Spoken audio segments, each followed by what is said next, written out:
Inorganic chemistry की जो पहली यूनिट है वो है परमाणु संरचना। और परमाणु संरचना में हमने 11th और 12th में कई टॉपिक्स पढ़े हैं। यदि परमाणु की संरचना की बात करें तो हमने सबसे पहले डाल्टन का परमाणुवाद सिद्धांत पढ़ा है। डाल्टन के परमाणुवाद सिद्धांत के पश्चात हमने रदरफोर्ड मॉडल पढ़ा है और रदरफोर्ड मॉडल में कुछ कमियां रह गई थी। उन कमियों को नील्स का जो मॉडल आया है उस नील्स बोर ने दूर किया है। नील्स बोर मॉडल को पढ़ने के पश्चात हम परमाणु की संरचना में काफ़ी हद तक अध्ययन कर लेते हैं, लेकिन उसके पश्चात भी कुछ कमियां रह गई है। उन कमियों को दूर करने के लिए हम यहाँ पर अब बीएससी फर्स्ट ईयर में अध्ययन करेंगे। नील्स बोर की कुछ कमियां रह गई है। उन कमियों की यदि बात करें तो सबसे पहले तो ये है कि बोर मॉडल ऐसे परमाणुओं के स्पेक्ट्रम की व्याख्या नहीं कर सकता जिसमें 2 या 2 से ज़्यादा इलेक्ट्रॉन हो। दूसरा, डी ब्रोगली की अवधारणा की भी व्याख्या नहीं करता और हाइजेनबर्ग के अनिश्चितता के सिद्धांत की भी व्याख्या नहीं करता। इन सब की व्याख्या हम यहाँ पर करेंगे। तो सबसे पहले हम यहाँ पर पढ़ेंगे डी ब्रोगली द्रव्य तरंगे या इलेक्ट्रॉन की दोहरी प्रकृति, या हम कहते हैं डी ब्रोगली की अवधारणा। डी ब्रोगली एक वैज्ञानिक का नाम है। उसने सुझाव दिया कि प्रकाश तरंगों की भांति द्रव्य तरंगे एवं इलेक्ट्रॉन की भी दोहरी प्रकृति होती है, अर्थात इलेक्ट्रॉन एक साथ तरंग एवं कण की भांति व्यवहार कर सकता है। यदि इलेक्ट्रॉन पर तरंग गुणों से संबंधित प्रयोग किया जाए तो तरंग गुण प्रकट होंगे, कणीय गुणों से संबंधित प्रयोग किया जाए तो कणीय गुण प्रकट होते हैं। फोटोन के संवेग तथा विकिरण के तरंग फलन की एक दूसरे पर निर्भरता प्रदर्शित करने वाला एक गणितीय समीकरण प्लांक तथा आइंस्टीन के समीकरणों के संयोग से बनाया। यह हम कह सकते हैं कि डी ब्रोगली का जो समीकरण है वो प्लांक तथा आइंस्टीन के समीकरणों के संयोग से बनाया है, जो कि निम्न प्रकार है। आप देखिएगा, ये प्लांक इक्वेशन है, प्लांक का समीकरण है E बराबर एच न्यू।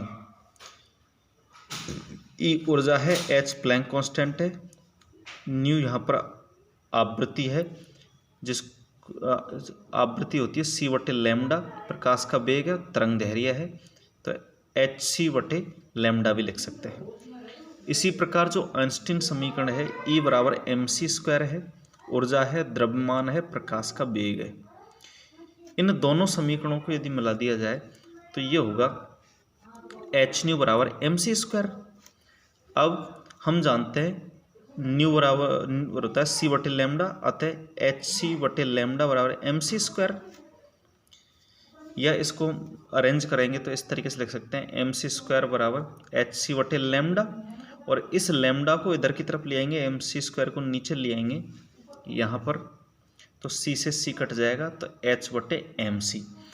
चूँकि यहाँ पर c प्रकाश का वेग है, ये तरंग के लिए है, और यदि कण के लिए वेग लिखा जाए तो वो b लिख सकते हैं, तो हम mc की जगह mb भी लिख सकते हैं। और हम जानते हैं कि द्रव्यमान इंटू वेग का जो मान है वो संवेग के बराबर होता है, अतः h बटे p। तो नेक्स्ट ये समीकरण आ जाएगी लैम्डा बराबर h बटे p। इसे हम डी ब्रोगली समीकरण कहते हैं। डी ब्रोगली की समीकरण होगी लैम्डा बराबर h बटे p। इस समीकरण का अध्ययन करने के पश्चात हम कुछ निष्कर्ष पर पहुंचते हैं, और वो निष्कर्ष ये है कि सभी गतिशील वस्तुएं, चाहे वो कितनी ही भारी हो या हल्की हो या इलेक्ट्रॉन कह सकते हैं, कोई भी द्रव्य कण एक साथ तरंग और कण दोनों की भांति व्यवहार करता है। दूसरा ये है, हमने इक्वेशन में पढ़ा है, द्रव्य तरंग का तरंग दैर्घ्य संवेग के व्युत्क्रमानुपाती होता है, संवेग के विलोमानुपाती होता है। नेक्स्ट है हाइजेनबर्ग अनिश्चितता का सिद्धांत। बोर मॉडल की जो दूसरी कमी है वो है हाइजेनबर्ग के अनिश्चितता के सिद्धांत की व्याख्या नहीं कर सका, तो उसकी भी व्याख्या हम यहाँ पर करेंगे। हाइजेनबर्ग के अनिश्चितता का सिद्धांत के अनुसार किसी इलेक्ट्रॉन की स्थिति एवं संवेग के बिल्कुल सही मानों को एक ही समय पर ज्ञात करना संभव नहीं है। अर्थात गति करते हुए इलेक्ट्रॉन की स्थिति व संवेग के एग्जैक्ट सही मानों को एक ही समय पर हम ज्ञात नहीं कर सकते। गणितीय समीकरण देखा जाए तो del x dot del p equal और ग्रेटर देन एच बटे 4 पाई। यहाँ पर जो डेल एक्स है ये स्थिति में अनिश्चितता है, डेल पी है संवेग में अनिश्चितता है, और ये एच बटे 4 पाई एक गुणांक है। इस समीकरण से स्पष्ट है कि यदि स्थिति में अनिश्चितता घटेगी तो संवेग में अनिश्चितता बढ़ जाएगी, और संवेग में अनिश्चितता घटेगी तो स्थिति में अनिश्चितता बढ़ जाएगी, जब क्योंकि दोनों का जो गुणनफल का मान है एच बटे 4 पाई के या तो बराबर होगा या ज़्यादा होगा। अब इस सिद्धांत को हम स्पष्ट करने के लिए माना कि एक इलेक्ट्रॉन है और उस इलेक्ट्रॉन को हम देखना चाहते हैं तो उस पर प्रकाश डालेंगे, और जब प्रकाश की किरणें इलेक्ट्रॉन से टकराती है तो वे अपनी ऊर्जा इलेक्ट्रॉन को दे देगी, जिससे इलेक्ट्रॉन का वेग बढ़ जाएगा, वेग बदल जाता है और वेग में अनिश्चितता आ जाएगी। वेग में आई इस अनिश्चितता को कम करने के प्रयास में यदि हम फोटोन की ऊर्जा कम करते हैं तो उसकी तरंग दैर्घ्य बढ़ जाएगी, और जब तरंग दैर्घ्य बढ़ जाएगी तो वो इलेक्ट्रॉन हमें दिखाई नहीं देगा, स्थिति में अनिश्चितता बढ़ जाएगी। तो ये हाइजेनबर्ग का अनिश्चितता का सिद्धांत है। नेक्स्ट है श्रोडिंगर तरंग समीकरण या श्रोडिंगर समीकरण। श्रोडिंगर तरंग समीकरण तरंग यांत्रिकी का एक महत्वपूर्ण समीकरण है, एक आधारभूत समीकरण है, और यह समीकरण परमाणु में इलेक्ट्रॉन की गति की शुद्ध रूप से त्रिविमीय व्याख्या करता है। इसकी सहायता से हम परमाणु के अंदर उपस्थित इलेक्ट्रॉन के ऊर्जा स्तरों की गणना कर सकते हैं। इस समीकरण की व्युत्पत्ति के लिए श्रोडिंगर नाम के वैज्ञानिक ने इस अवधारणा को आधार माना कि परमाणु में नाभिक के चारों ओर उपस्थित इलेक्ट्रॉन अप्रगामी तरंगों की भांति व्यवहार करता है, अप्रगामी तरंगों के रूप में उपस्थित रहता है। अतः श्रोडिंगर ने अप्रगामी तरंग समीकरण, ये जो समीकरण है ये अप्रगामी तरंग समीकरण है, del square psi plus 4 pi square बटे लैम्डा स्क्वायर साई बराबर 0। इस समीकरण में डी ब्रॉगली समीकरण क्या है, लैम्डा बराबर एच बटे एम बी का समावेश किया और एक नई समीकरण व्युत्पन्न की जिसे हम श्रोडिंगर समीकरण कहते हैं। तो सबसे पहले तो हम अप्रगामी तरंग समीकरण del square psi plus 4 pi square बटे लैम्डा स्क्वायर साई बराबर 0 समीकरण 1।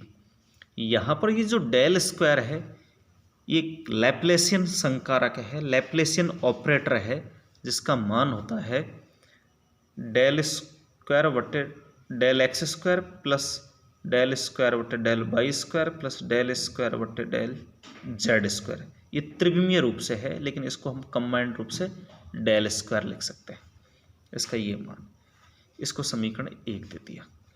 नेक्स्ट डी ब्रॉगली की जो समीकरण है वो है लैम्डा बराबर एच बटे एम बी, जिसको हम समीकरण 2 दे देंगे। अब समीकरण 2 से लैम्डा का मान समीकरण 1 में रखेंगे तो लैम्डा, चूंकि यहाँ पर लैम्डा है, यह लैम्डा स्क्वायर है, तो इसको स्क्वायर करते हुए लिखेंगे तो एच स्क्वायर तो आ जाएगा नीचे और एम स्क्वायर बी स्क्वायर ऊपर चला जाएगा। तो del square psi plus 4 pi square M square B square psi बटे एच स्क्वायर बराबर 0। हमने नीचे मान लिखा है तो एच स्क्वायर तो नीचे आ जाएगा और एम बी ऊपर चला जाएगा, तो एम स्क्वायर बी स्क्वायर ऊपर चला गया है, तो ये समीकरण 3 होगी। कुल ऊर्जा के समीकरण से बी स्क्वायर का मान समीकरण 3 में रखेंगे तो कुल ऊर्जा क्या होती है, गतिज ऊर्जा प्लस स्थितिज ऊर्जा। टोटल एनर्जी होती है kinetic energy plus potential energy. तो E बराबर 1/2 mb स्क्वायर प्लस बी। इस बी की वैल्यू ज्ञात, इसमें से बी की वैल्यू ज्ञात करेंगे तो आप ध्यान दीजिएगा, इस बी स्क्वायर की वैल्यू ज्ञात करेंगे तो इस बी को इधर ले जाएंगे तो E माइनस बी हो जाएगा, इसको उल्टा करेंगे तो 2 ऊपर आ जाएगा, नीचे m आ जाएगा।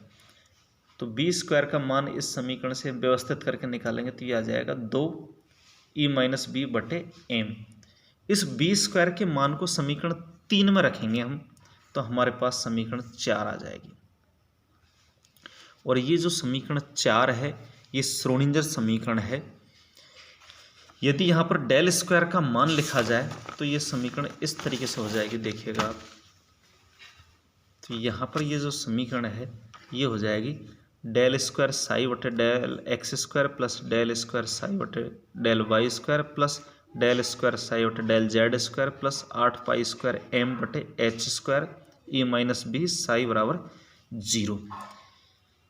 ये जो समीकरण है ये श्रोडिंगर समीकरण है और त्रिविमीय रूप से श्रोडिंगर समीकरण है, चूंकि ये 3 अक्षों से संबंधित है, एक्स वाई और जेड। यहाँ पर जो कैपिटल ई है ये कुल ऊर्जा है, कैपिटल बी स्थितिज ऊर्जा है, साई तरंग फलन है, एम इलेक्ट्रॉन का द्रव्यमान है और एच प्लांक स्थिरांक है। इस समीकरण से साई के अनेक हल संभव है, परंतु केवल वे हल ही